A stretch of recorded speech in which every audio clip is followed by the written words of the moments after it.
Microeconomics 2 Chapter 2 Oligopoly Market wajjin ilaalla.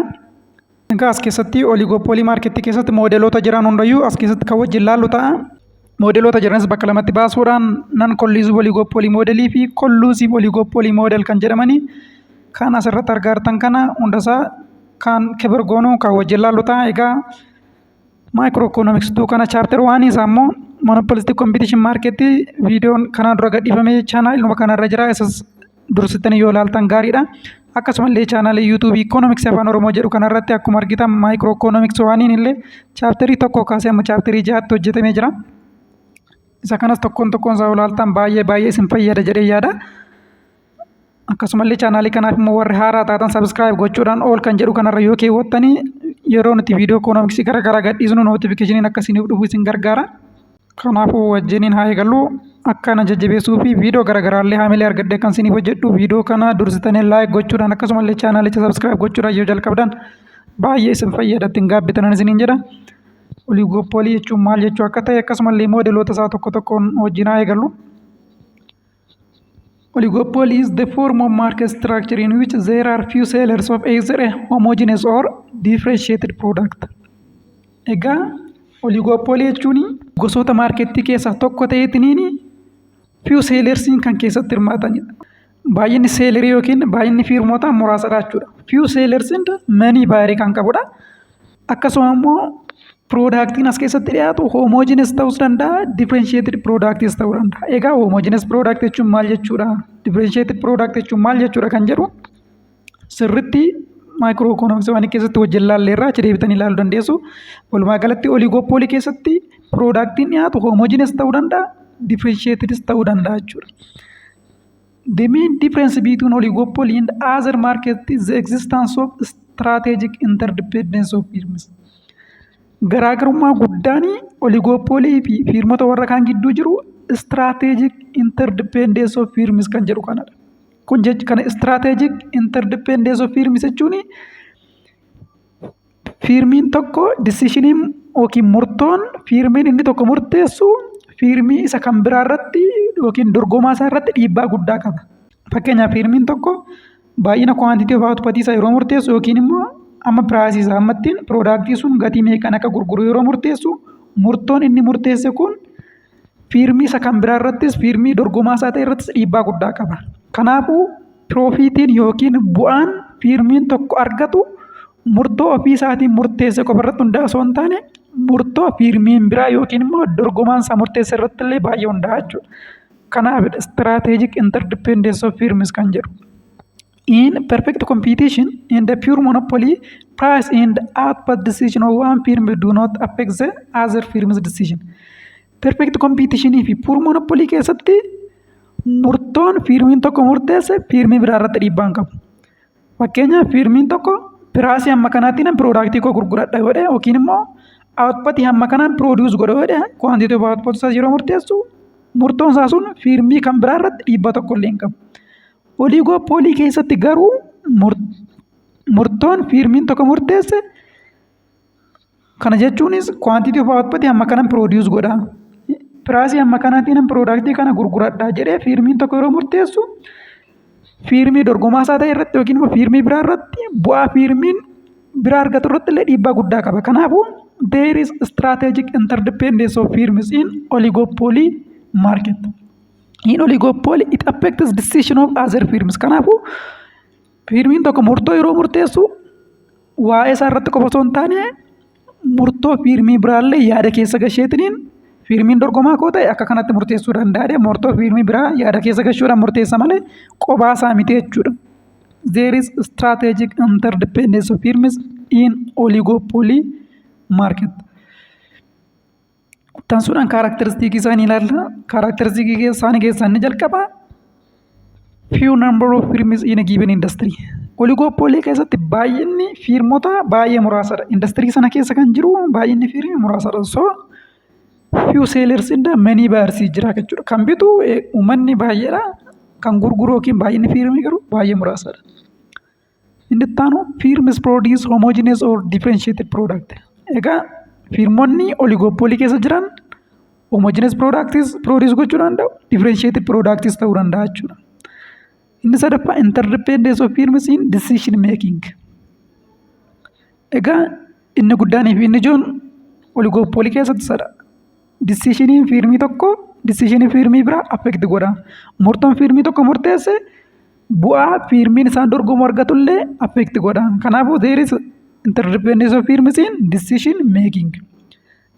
Firms have some power to set price. Egaa oligopolii keessatti firmiin guutummaatti monopolii miti, garuu amma tokko piraasii murteessuu danda'a. Have some power to set price. Gatii ittiin product isaa gurguruu murteessuu danda'a jechuudha amma tokko. Firms have profit maximizing objective. Inni kun beekamaadha. Gabaa kam keessatti yoo ta'e perfect competitive yoo ta'e monopolies yoo ta'e as keessatti oligopolies yoo ta'e firms have profit maximizing objective. Objectiviin firmii profitii isaa maximize gochuudha. Oligopolii keessatti inni dhuma barriers to entry. Egaa barriers to entry jechuun firmiin tokko uumamee industirii wayii join gochuudhaaf yookiin immoo firmiin tokko uumamuuf oomisha wayii oomishuudhaaf ulaagaa jirudha. Ulaagaa cimaatu jira jechuudha as keessatti oligopolii keessatti firmii haaraan tokko uumamee firmoota kanaan dura turaniin dorgomee gabaa sun keessa seenuudhaaf ulaagaa ciccimaa seenuuf ulfaatutu hin jira jechuudha. Egaa barriers to entry maal kan jedhu sirriitti maayikiroo ikoonomiksii waan chaapter 6 keessatti waa'ee monopolii maarkeettii keessatti sirriitti ilaalleerra. Warri san ilaalle dhaqxanii yoo ilaaltan hiikti barriers to entry isiniif gala. Walumaa galatti barriers to entry jechuun firmii haaraan tokko gara gabaa seenuudhaaf ulaagaa ciccimaa isatti ulfaatee akka hin seenne isa dhowwuu danda'u jechuudha. Kanaafuu barriers to entry guddaatu jira oligopolii keessatti. Fakkeenyi oligopolii maarkeettii isaan kanadha. Domestic firms like beer industry, sealed water industry warri kun oligopolii maarkeettiidha. Taansuudhaan cause of oligopolii maarkeettii ilaallu. Oligopoliin akka uumamuuf akka sababaatti kan gargaaru maalla. Sababoonni oligopoliin uumamaniif. Firmoonni sababni isaan oligopolii ta'anii maalla? Inni jalqabaa barriers to entry dha. Only strong firms successfully pass all the barriers to enter the market. Barriers to entry gurguddaa jira jechuun akka perfect competitive fa'aa firmoonni salphumatti gara gabaa sanaa seenuu hin danda'ani. Firmoonni salphumatti gara industirii kanaa seenuu hin danda'ani jechuudha. Ulaagaa ciccimaa gara industirii kanaa seenuu namatti ulfaatutu jira. Kanaafuu sababa kanaatiin firmoonni baay'een industirii kana join hin godhan. Sababa kanaatiin few firmi ta'a jechuudha. Baay'inni firmii oligopolii maarkeettii few firmis firmoota muraasa kan inni ta'u waan barriers to entry hin jiruufidha. Inni itti aanu economies of scale. Egaa economies of scale jechuun long run average cost yoo minimum ta'uu danda'edha. Only few firms reach minimum long run average cost. Egaa firmiin tokko hundaa'ee ka'ee gabaa keessa yeroo turu adeemsa keessa average costiin isaa minimize ta'aa deema. Average costiin isaa isaaf hir'ata. Costiin isaa isaaf salphata.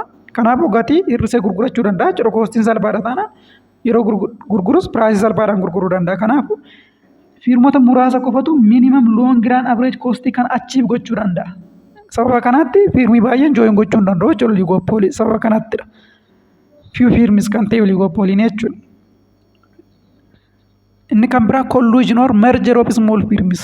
Yeroo tokko tokko immoo firmoonni garaagaraa walitti dhufuudhaan firmii tokkicha guddaa isaa ta'u jechuudha. Dorgomaa cimaa ta'uudhaaf fakkeenyaaf amma dhaabbanni bishaanii biyya kana keessa jiran 2-3 walitti dhufanii dhaabbata tokko ta'an. Dhaabbanni bishaan oomisha warri kaanis walitti dhufanii dhaabbata tokko ta'an dhaabbata bishaan oomishu muraasa qofa ta'a garuu ciccimoo fi gurguddoo ta'a jechuudha. Firmoonni haaraan uumamanii gara gabaa kanaatti seenanii isaanii dorgomuu hin danda'ani jechuudha.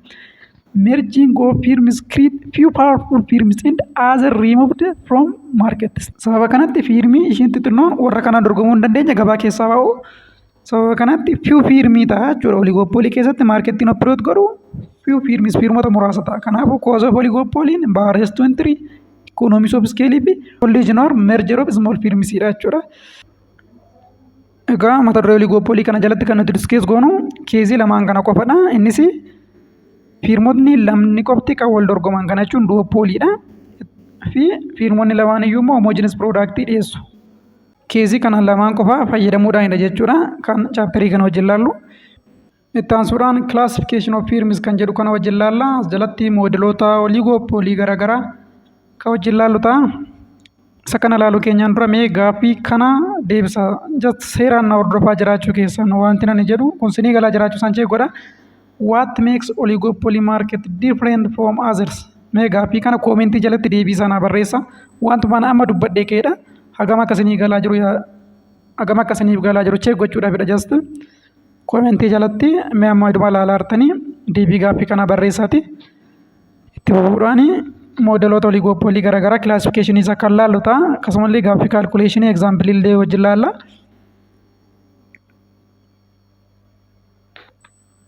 Egaa sin eegaan jira yeroon kun yerootti koomentii gaaffii kana deebistanidha. Iduma laaltanii gidduutti paas godhaate gaaffii kana deebisa.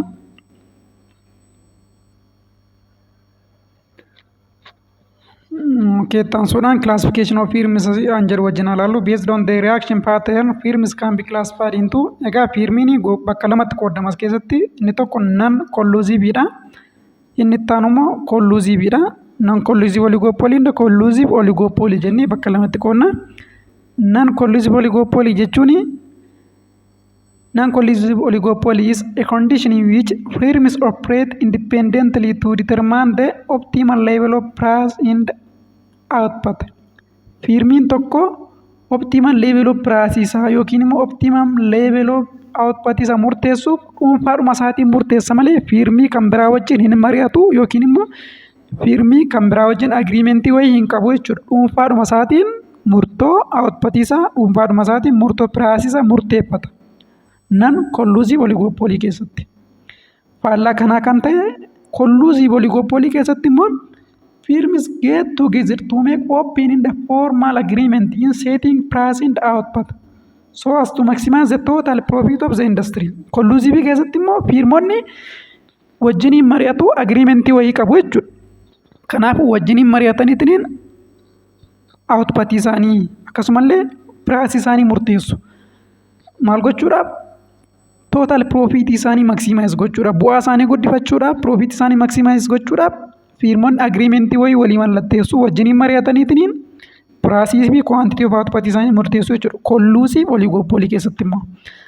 Kanaafuu garaagarummaan non collusive fi collusive kanadha jechuudha. Non collusive keessatti firmoonni agreementii hin qabanii firmiin tokko dhuunfaadhuma isaatiin quantity price isaa fi output isaa murteessaa jechuudha. Dhuunfaadhuma isaatiin equilibrium quantity isaa yookiin immoo optimal decision isaa dhuunfaadhuma isaatiin optimal level of price fi output isaa murteeffata jechuudha non collusive keessatti. That is firms in the industry will not go into contractual agreement to cooperate in making optimal decision. Egaa optimal decision irra gahu. Product keenya kana price amma kanaatiin gurguranna. Amma kana immoo produce goonaadhanii firmii biraa faana waliif hin galanii jechuudha. Non collusive keessatti dhuunfaadhuma isaatiin murteeffata firmiin tokko. Each firms makes decision independently by making some assumption about its competitors' decision.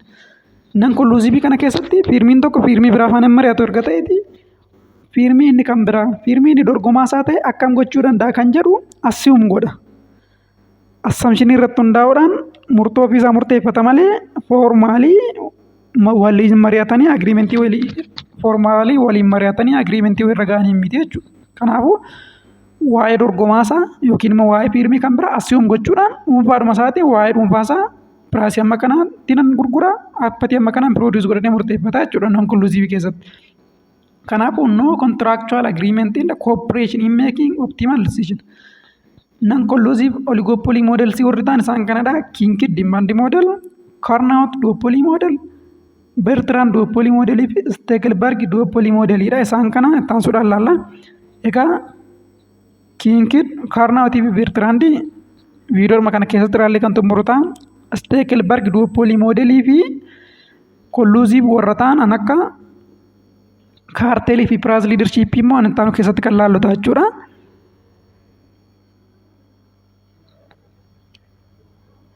Kanaafuu non collusive'n egaa isaan kanadha.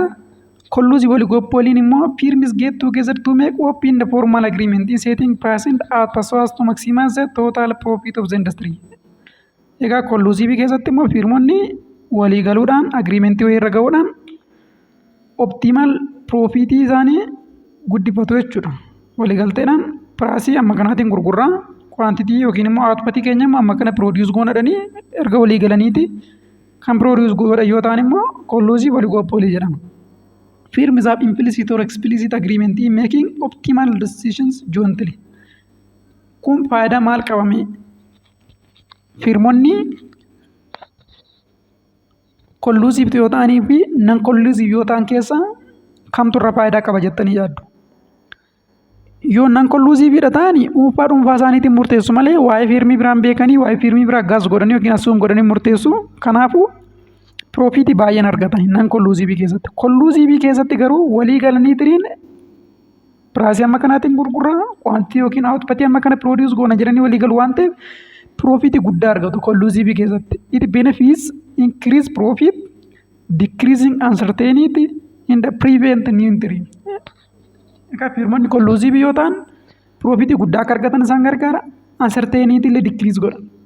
Waa'ee firmii biraa assume gochuu gas gochuun isaan hin barbaachisu maalla ooppiin ta'anii wajjinaa isaanii ani amma kana produce godha firmii ati immoo amma kana produce godhi jedhanii walii galaniitiin produce godhu piraasii isaanii illee walii galanii murteessu waan ta'eef piraasii irratti illee dorgommii keessan galanii kanaafuu uncertainty reduce ta'a profitiin immoo increase ta'a akkasumallee firmii biraallee gara industirii sunii seenee akka isaan hin dorgomne isaan gargaara jechuudha prevent new entry. Kanaafuu non collusive keessaa kamtuuni firmootaaf gaariidha kamtu bu'aa guddaa isaaniif argamsiisa jedhamtanii yoo gaafatamtan collusive oligopolyidha jechuudha. Egaa collusive oligopoly keessa kan jiran isaan kana kaarteeliin jira, price leadershipiin jira. Kaarteelii jalatti immoo kaarteel aiming joint profit maximization fi market sharing kaarteeliidha. Price leadership kan jedhamus immoo sadan kana jira. Egaa warra kaarteelii fi price leadership ibsa tokko tokkoon viidiyoo paartuu keessatti kan laallu amma mee non collusive itti hafnu non collusive keessaa inni jalqaba kinkid demand curve modelidha. Egaa kinkid demand curve maal kan jedhu tokko tokkoon laalla. This model attempts to explain the price rigidity that is often observed in some oligopolistic markets. Egaa kinkid demand curve kun kaayyoon isaa modelli kun kan inni ibsu price rigidity oligopolistic market baay'ee keessatti mudatanidha jechuudha. Price rigidity jechuun piraasiin hin jijjiiramu. Yeroo baay'ee firmoonni oligopolii ta'an baay'een isaanii piraasii isaanii hin dabalanis hin hir'isanis piraasiin isaanii rigididha jechuudha. There is price rigidity in oligopoly market. Kinkid demand curve kun waa'ee price rigidity kana ibsaa jechuudha. Price in the other three markets rapidly adjust to change in demand and supply. Piraasonni maarkettii warra kaan keessatti oligopoliidhaan alatti jechuudha. Perfect competitive faa keessatti, monopoly faa keessatti, monopolistic competition faa keessatti piraasiin hin dabalaa hin hir'ata demand fi supply irratti hundaa'uudhaan jechuudha. Oligopoly keessatti garuu firmoonni oligopoly ta'an baay'een isaanii demand fi supply irratti hundaa'uudhaan piraasii ittiin gurguran sun hin dabalanii hin hir'isanis piraasii rigid godhu jechuudha. Example, if for a normal good if income of consumer increase demand shift out and the price increase. Isaan kana firmoota warra kaan keessatti jechuudha. Maarkettoota warra kaan keessatti oligopoliidhaan alatti income consumer yoo dabale demand shift out ta'a piraasiin immoo hin dabalaa jechuudha. Fakkeenyaaf warra akka perfect competitive faa monopoly faa keessatti jechuudha. As oligopoly keessatti garuu income consumer yeroo dabalu firmoonni piraasii ittiin gurguran hin dabalani. But in some oligopoly model, price is sticky or stable. Egaa firmoota oligopoly ta'an hunda keessatti miti sam jedha. Firmoota oligopoly ta'an baay'ee keessatti piraasiin stikiidha yookiin stabileedha hin jijjiiramu jechuudha. Firmoonni oligopoly piraasii dabaluu hir'isuus hin barbaadan. Kinkid demand curve modeliin kun dhimma price rigidity kana ibsaa jechuudha. Sababa maaliitiifidha kan piraasiin stikii ta'u piraasii dabaluu yookiin hir'isuu kan isaan hin barbaanne firmoonni oligopoly sababa maaliittidha. Sababni isaan piraasii isaanii jijjiiruu hin barbaanneef inni tokkoffaan interdependency of decision inni lammaffaan immoo absence of agreementidha. Maalla deciisioniin isaanii walirratti interdependent ta'a affect wal godha jenneerra kanaafuu inni lammaffaan immoo absence of agreementidha. Kun maal jechuudha? Firmi inni tokko piraasii isaa yoo hir'ise uummanni hundiyyuu dhufeetiniin isa piraasii gadi buuse isa rakkasa godhe sun irraa bita. isa piraasii gadi hin buusne irraa immoo hin bitu. Qabata kanaatti wal dorgomuuf jecha piraasii gadi bubbuusu jechuudha. Yeroo piraasii fiirmonni inni tokkos piraasii hir'isuudhaan wal dorgoman gurgurachuuf jecha yeroo piraasii hir'isuudhaan wal dorgoman piraas waarii keessa galu. Kanaaf sodaa kanaaf jecha piraasii isaanii dhaabbata arba godhanii bakkuma duraarra tursaniitiin ittiin gurguratu malee hir'isanii wal dorgomuuf fedhan qabaatanii jechuudha. The model assumes that oligopolies often have strong desire to keep stable price even cost or demand changes. Iduma koostiin ittiin fidan dabalee iyyuu bu'aan dhumti isaanii yoo irrata malee piraasii isaanii dabaluus hin barbaadan hir'isuus hin barbaadan jechuudha.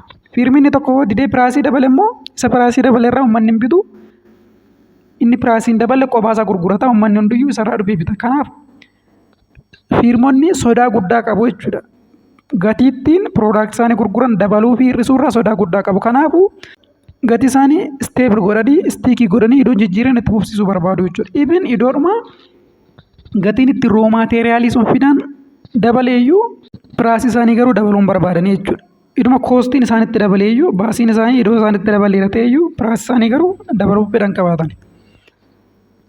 The model assumes that once equilibrium price is set at intersection of actual and the planned sale demand curve of Chamberlain, firms are reluctant or unwilling to change price.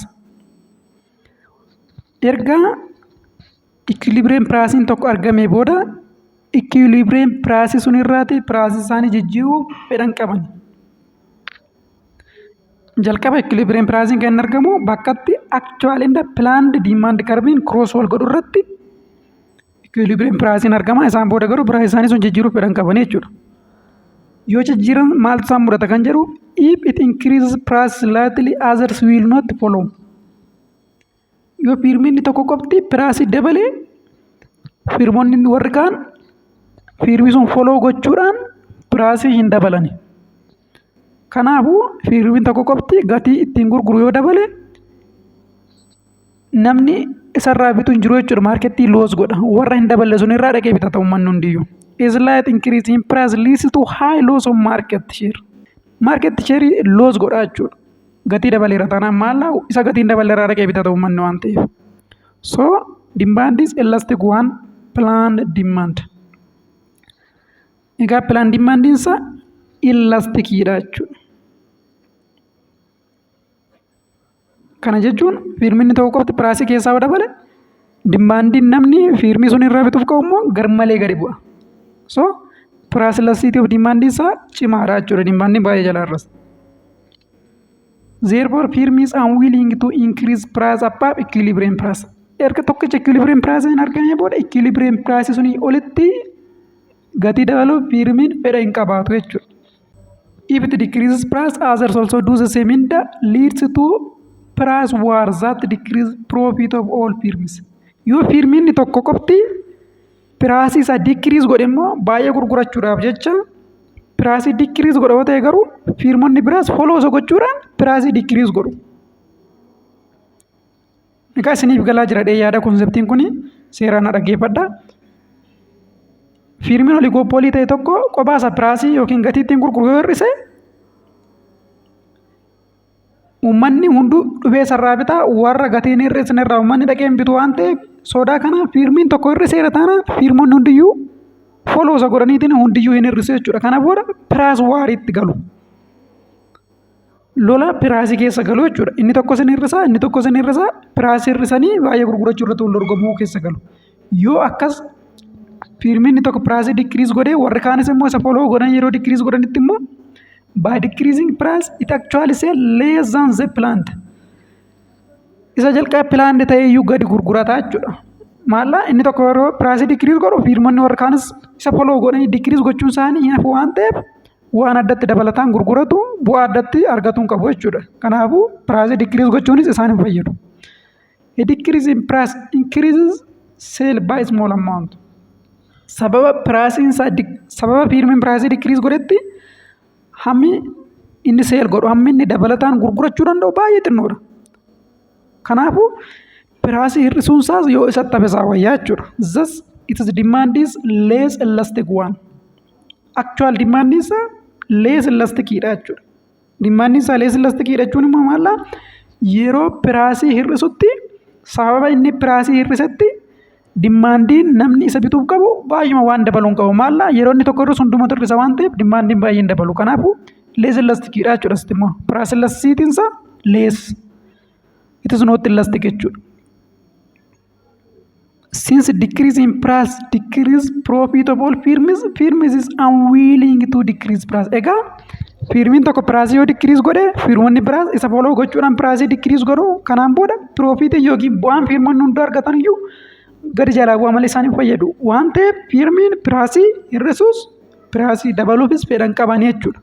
Kinki demand curve konseptii kanadha kan inni ibsu. Wanti kun sirriitti ni galaa jira yaada.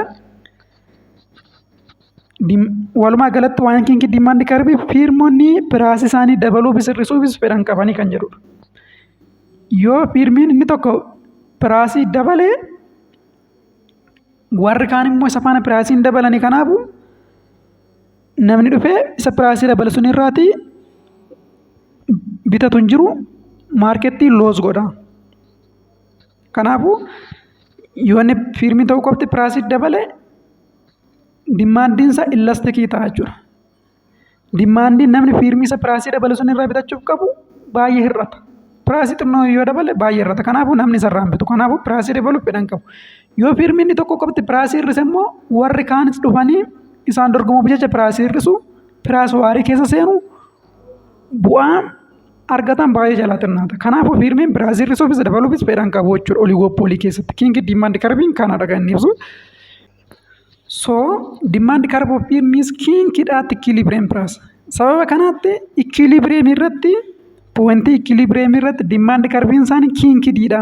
For above equilibrium P plan demand curve for below equilibrium price the actual demand curve. Mee kana hubachuudhaaf suura kana haa ilaallu. Egaa giraafii kana yoo understand gochuu dandeessanii kinki demand curve baay'ee isiniif galadhee yaada.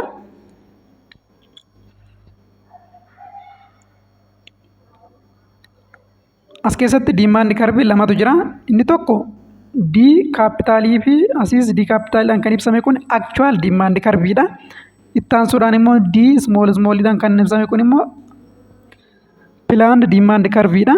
Kanaafuu equilibrium kan argamu bakkatti actual demand curve fi planned demand curve cross wal godhu. Pointii kanarratti pointii equilibrium jechuudha. Actual demand curve fi planned demand curve cross wal godha.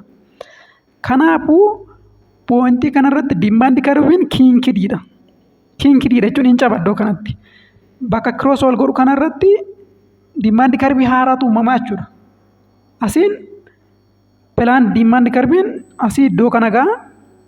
Iddoo kanarratti gadi cabuudhaan demand curve isa kan actually isa asiin gadi dhufu kana isa wal qabatee akkas gabbaa jechuudha. As keessatti pointiin equilibrium walumaa galatti kan argamu bakkatti demand curve lamaan isaa kun cross wal godhudha. Bakka kinkii ta'e kanarratti walumaa galatti demand curve haaraatu uumamaa. Pointii D kanarraa plan demand curve dhufee as ga'a. Itti aansuudhaan immoo asiin plan demand curve kana qabatee akkas deemuu dhiiseetiniin pointii actual demand curve qabatee akkas gad deebi'a jechuudha. Kanaafuu demand curve haaraan uumame. Actual demand curve fi plan demand curve kanarra demand curve haaraan uumameera. Demand curve haaraan uumame kunis dhufee kunoo asiin pointii kinkii irra ga'a. Asiin immoo akkas gadi cabsata jechuudha. Kanaafuu demand curve keenya inni haaraan walakkaan saasii ammasiitti gubbaarra plan demand curveedha. Pointii kanarraa qabee ammasii ishii kanatti immoo actual demand curveedha. Demand curve haaraan uumame plan demand curve fi actual demand curve kana mix gochuudhaanidha. Walitti qabsiisuunidha jechuudha. Plan demand curve achumaan immoo actual demand curve wal qabsiisuudhaan demand curve haaraa argama. Kanaafuu pointii kanarratti pointiin equilibrium bakka lamaan isaa cross wal godhe kanadha. So kinki demand curve kan jedhamu kanaafidha. Demand curve kun kinkiidha jechuudha. Equilibrium irra gahetaniin akkas gadi jallata. Inni itti aanu marginal revenue immoo discontinuous ta'a. At a point of kink bakkatti demand curve kinkii ta'u kanarratti marginal revenue immoo discontinuous ta'a. Egaa marginal revenue kunoo asiin akkas dhufaa iddoo kana ga'a. As gahee keetaniin discontinuous ta'a. Addaan citaa jechuudha. Asitti addaan cituudhaan irra deemuun asirraa akkas qajeela marginal revenue kun jechuudha. Kanaafuu marjinaal riiviinuun keenya bakka lamatti citee jira jechuudha. Poointii kiinkii kanarratti marjinaal riiviinuun diskontiiniyees ta'ee jira. Marjinaal koostiin keenya immoo poointii gaappii uumame gaappii marjinaal riiviinuudhaan uumame kana poointii diskontiiniitii kana gidduu darbaa jechuudha. Marjinaal koostiin immoo kun akka argaartan marjinaal koost waan marjinaal koost tu marjinaal koost 3 kan jedhu kun gaappii kana keessa darbaa jechuudha. Bakka diskontiiniitii marjinaal riiviinuu keessa darba. Marginal revenue curve is discontinuous at the point of kinked.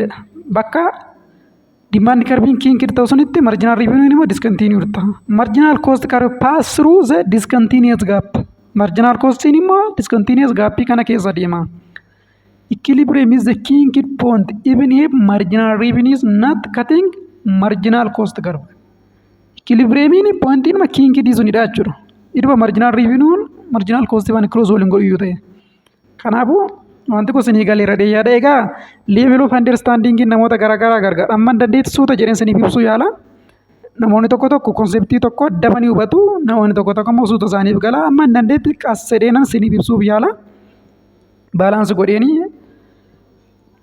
Isin immoo yaada naa barreessuu dandeessu. Bifa kanaan itti fufii kanarra saffisaan nuuf ibsi yookiin immoo kana jaalayisuuta jedhii nuuf ibsa jechuudha. Yaada naa kennuu dandeessu. Gaariidha. Kana fooyyessi kana immoo sirreessinaan jechuu dandeessu. Ani amma natti fakkaate amma koo otoo nan bifatiin siniif ibsuu fayyaalaara. Isin immoo laa gochuudhaan akkasumallee hiriyoota keessaniif illee sheer gochuudhaan akka namoota qaqqabu godha. Egaa giraafiin kun siniif galeera jedhee yaada. Pointiin ikiliibiree bakka akchuwaal diimaandi karbii fi pilaan diimaandi karbiin kiroos wal godhu kanarratti uumama. Bakka pointiin kun pointii ikiliibireemiiti. Pointii ikiliibireemii kanarratti kiinkid ta'a diimaandi karbiini. Taasisuudhaan bakkatti diimaandi karbiin kiinkid ta'e kanarratti egaa pointii ikiliibireemii tenneerra ikiliibireem kwaantitiin kiwinootti kana ikiliibireem piraasiin keenya immoo piinoottiidha. Kanaafuu pointii kiinkidii kanarratti marjinaal riiviinuun diskontiiniyees ta'a. Kanaafuu marjinaal riiviinuun dhufee as ga'a. Isaan booda immoo asirraa akkas bu'aa jechuudha. Addaan cabee jira, addaan citee jira jechuudha. Marjinaal riiviinuun diskontiiniyees ta'a. Marjinaal koostiin immoo point of diskontiiniitii kana keessa darba. Egaa kiinkid diimaand karbiinii kana fakkaata. Itti aansuudhaan kaarnaat duupoolii moodelii ilaalla.